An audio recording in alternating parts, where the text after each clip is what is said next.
چې په 18 ذی الحجه باندې د حضرت عثمان غنی رضی الله تعالی عنہ شهادت شوه دی او د وینې قربانی د خپل وجود قربانی ورکړی دا او د دې امت دا ګلستان د دې امت دا چمن او د ګلونو دا بهار دا باقی ساتل دا چمنې په خپل وینو سره سیراب کړی دی خو دین ته څه نقصان نه دی رسولې دین ته فائدہ ورکړي الله رب العزت قرآن مجید کی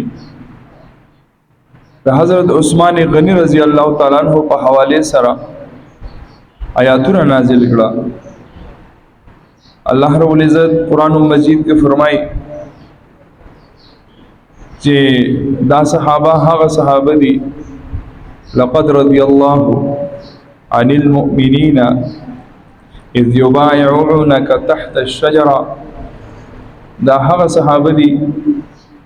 چې دوی د حضور محمد مصطفی احمد مجتبی صلی الله تعالی علیه وسلم سره د ونی لاندې بیعت کو الله رب العزت دا د صحابو دا بیعت کول دومره محبوب کارش دومره خوخ راغی چې الله رب العزت خپل قرآن مجید کې داغه تذکره او فرمایله او چې چا بیعت کړی دی نو د هغوی د بیت په حواله سره الله رب العزت فرمایل لقد په عربی ژبه کې چې کله په یو کلام باندې راشي دې مطلب دی چې دا خبره تحقیقی ده دې کې څه شک شوبه نشتا لقد په تحقیق سره دا خبره رښتیا او تر رسیدلې ده چې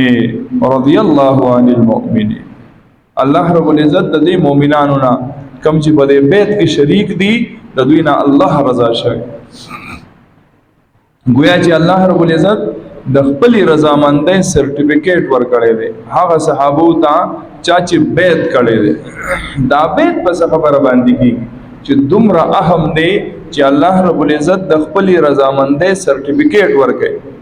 دا بیت په خبره کیږي بیت معاهده ته ویل کیږي الګ راځي چې دوانه قول وکړو چې دوانه یو معاهده وکړو پس خبره باندې قول او قرار وکړو قسم وکړو پس خبره باندې په دې خبره باندې کوو چې د حضرت عثمان رضی الله تعالی عنہ حضرت عثمان رضی الله تعالی عنہ دا قتل بدلبا وصلی الله رب العزت د عثمان غنی رضی الله تعالی عنہ دومره قدر او قیمت او د الله رب العزت په نظر کې چې الله رب العزت هغه خلکو نه هم رضا شو کوم خلکو چې د عثمان رضی الله تعالی عنہ د قتل د بدلی د بار بیت وکړو د نبی علیہ الصلوۃ والسلام په لاس باندې نبی علیہ الصلوۃ والسلام فرمایل تر هغه وخت پورې با مونږ واپس نزو تر څو پوری چې مونږ د عثمان رضی الله تعالی عنہ د قاتلانو نه داغه د قتل بدل نه یاست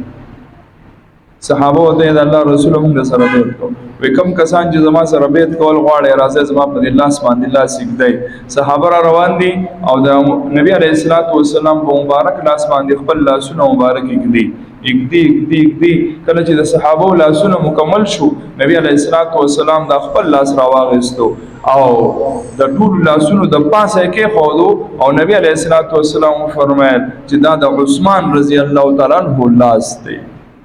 ان خپل لاس تا نبی علیہ الصلوۃ والسلام د عثمان رضی الله تعالی عنہ لاس و فرمایو دا هغه هستی دا چې په 13 ذی الحجه باندې د دوی شهادت شوه انتهایی داسې انسان وو چې د حیا نړک د اخلاق او پیکر چې چرته د اخلاق او مثال ورکړي د عثمان غنی رضی الله تعالی عنہ اخلاق ذکر کړي چې چرته د حیا مثال ورکړي کیږي د حضرت عثمان غنی رضی الله تعالی عنہ د حیا مثال ورکړي کیږي چې چرته د سخاوت مثال ورکړي کیږي د حضرت عثمان غنی رضی الله تعالی عنہ د سخاوت مثال ورکړي کیږي او سوال لسنیم سوکاله وشوا او داسې سخی دربار دی، داسې سخی انسان دی، داسې سخاوت والا هستی ده چې تر اوسه پورې په مدینه منوره کې د حضرت عثمان غنی رضی الله تعالی عنہ اکاونټ چلیږي او د هغه د اکاونټ نه د غریبانو مدد کی